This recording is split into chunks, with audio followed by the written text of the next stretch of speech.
Mala's a nurse practitioner and she's a midwife, and she specialised in sexual health in primary care.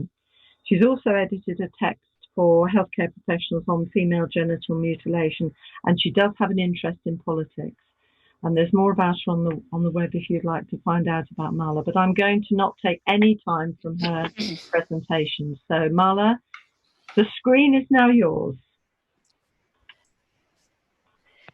Thank you, Sue, and thank you everyone for inspiring me to come on the webinar. I wouldn't really take too much time explaining about what I'm going to say, but what I would say is I'm basically reflecting on my experience of working in COVID-19.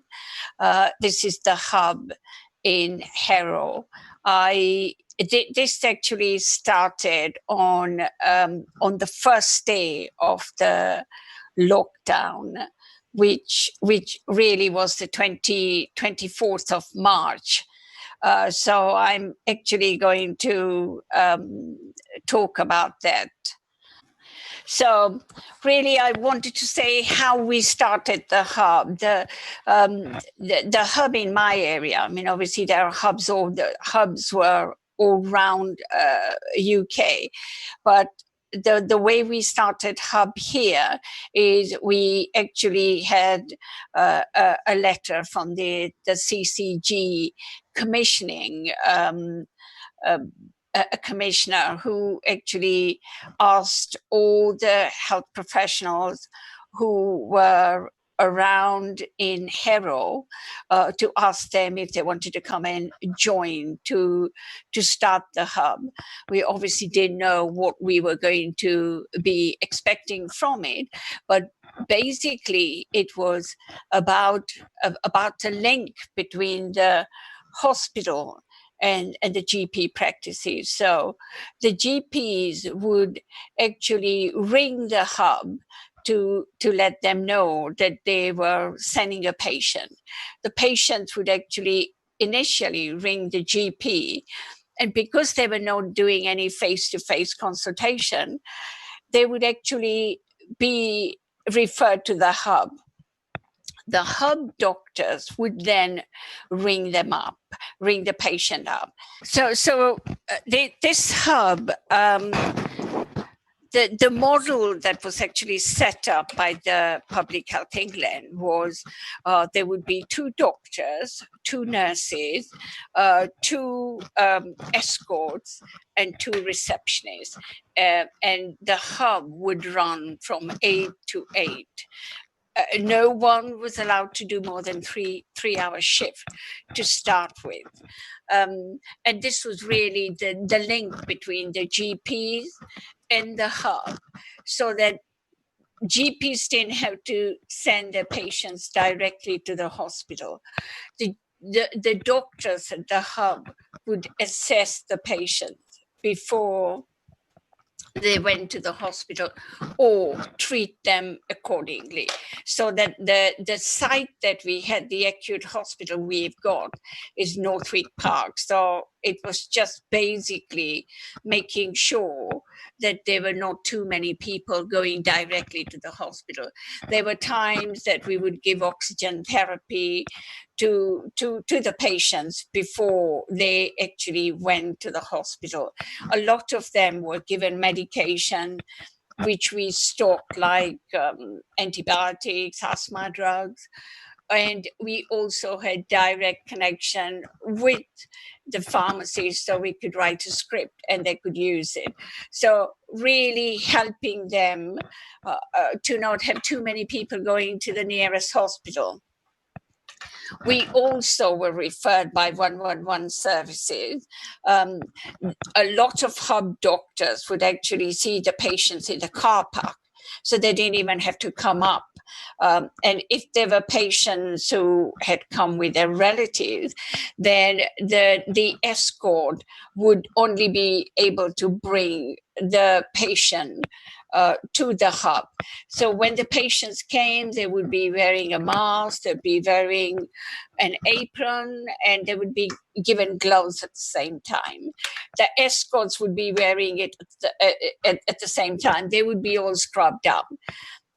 When they entered the hub itself, what the doctors would do is they would take the temperature, blood pressure, check their oxygen levels, take a history, and like I said, if needed, before admission to the hospital, they could actually have oxygen therapy, and that's how the hub worked. Now you say who accessed the hub? So from reflecting at the time, it was a very sad time, because when the patients came, a lot of them would actually talk about other family members who had either died or were or in the hospital or not well. There was a large number of patients from BAME. I don't like the word BAME, but I suppose it actually fits in with anyone who is not white. It fits in there. But obviously there is a lot of confusion using that word, which I'll come to you later. We had a lot of over 70s, a lot of men. And I was initially, when I was actually writing down, I was talking to a friend of mine and said, well, there are too many men there. Maybe this coronavirus is a female who's decided to attack all the men here. There were also loads of patients with pre-existing problem, and specifically diabetes, asthma, lung problems. So it was there were very few patients initially who actually accessed the services without pre-existing problems.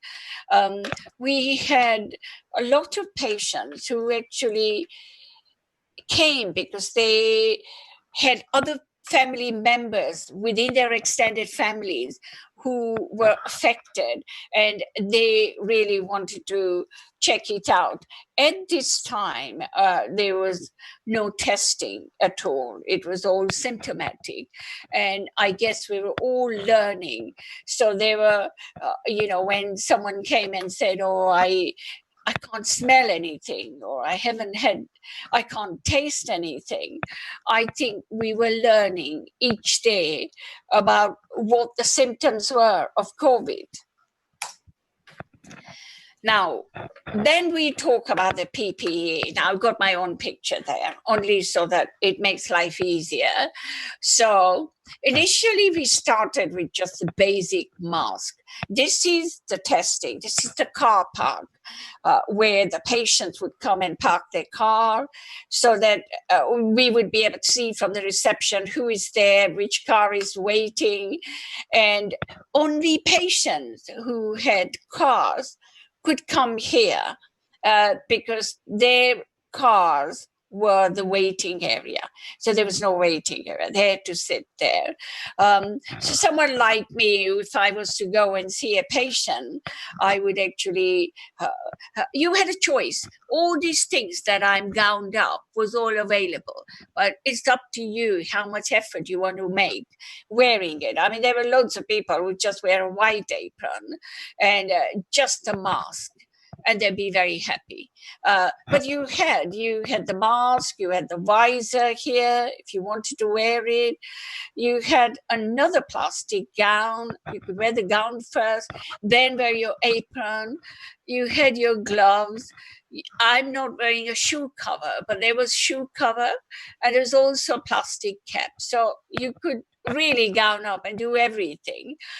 The people who really bared at dressing up were the doctors. they were completely clueless. And if you look historically, even a week before, they weren't dressing up like, somebody came in having a really sore throat. They did wear, no one wore masks because we weren't thinking about it. But now it was kind of becoming very evident, and it's all evidence now that, this is one way of actually getting the infection. So to me, when I reflect on it, it's quite possible that a lot of these health professionals already had the infection and then coming in close contact with COVID again could have just triggered the whole thing off. So when we started testing, this testing was actually in the car parks. So initially, it was all the symptomatic healthcare and key workers. A lot of us were working in the hub, were given the opportunity, but except for myself, initially nobody tested, because testing basically means if you're positive, maybe you need to stay at home for 10 days. And a lot of people, for whatever reasons they had, it was not easy for them to test. I started the process off because it didn't matter if I was working agency and locum for the past 4 months. So it didn't matter if I had to go home for 10 days. And when the results came, the results were texted to the patients. Which made life very easy. And after about 2 or 3 weeks, what did happen was anyone could ring the hub. And as long as they had their NHS number, they could actually come for testing, which was very good. We also had a scheme which was loaning the oximeter, the pulse oximeter, in the area. Now, this was initially started by a community, which was, we have a large Muslim community. So they had started it, which basically, if you had any breathing problems, or if you weren't feeling well, if you had this oximeter, you could actually test to see what your oxygen levels were. And we actually had typewritten paper to give it to all the patients who were initially given by our GPs, our doctors from the hub. If they didn't need to go to the hospital, they were given the oximeter, maybe loaned the oximeter for 48 hours. And these doctors would bring them back to say how they were and what their readings were. The GPs also did the same thing, but the oximeter were actually given by the hub. The hub took the opportunity and is distributing from one side. So all the GPs who felt when the patients rang them, and if they felt that these patients would benefit from an oximeter, they were then referred to the hub. So what the hub did was combine the whole system, rather than just it being the Muslim community doing it on their own. It was a great idea to have everyone, the whole area doing it, because then it would benefit everyone. And the CCG commissioner obviously commissioned this service. So we had volunteers who would actually go and deliver the oximeter to patients' home and collect it within 2 days, because we had all the results, and the doctors would actually keep in touch with the patient from the hub, which made a big impact, because then we were not admitting so many patients locally. There was a time when the admission was so much that they didn't have enough places in the local hospital. They had to send them elsewhere. But I think this oximeter scheme was a big success, and it really worked. And along with this community, volunteers from the Muslim community, from the Asian community, meaning, Asian is a big, big word, but a community that had loads of little pockets of volunteers who would come and deliver food, who would come and, want to help the nurses and doctors to, if they needed traveling, anything they needed, they would actually come and help, which was, it was a great community spirit. Very sad time, especially if you come home and reflect on what went on during the day. I personally, for me, it was very sad time. And at the time, there was no time to reflect on the BAME community at all, because it was saving lives. It was everywhere. No one mattered. It's only when you came home and later on did an audit for yourself to see what you learned, you actually realized that, it was very sad that there were at least 60 to 70% of the patients from BAME, which actually does kind of start, you start reflecting on it. So on reflection, you think, okay, so when you look at the professionals, there is the overrepresentation of BAME in the front line. Well, at least it was in the hub where I worked. Majority of the doctors who were there were from Asian community. Half the nurses were also BAME. And, like I said, most of these patients, it's the aging population and the underlying medical factors. So really, it's in this particular hub, I feel that the nursing skills were not used, because the nurses were more like they were told that they were the infection control stars, but basically just cleaning all day. And I did feel that it wasn't, the hubs were great, but it could have been greater, and we could have used the money and we could have used the skills in a much, much better way.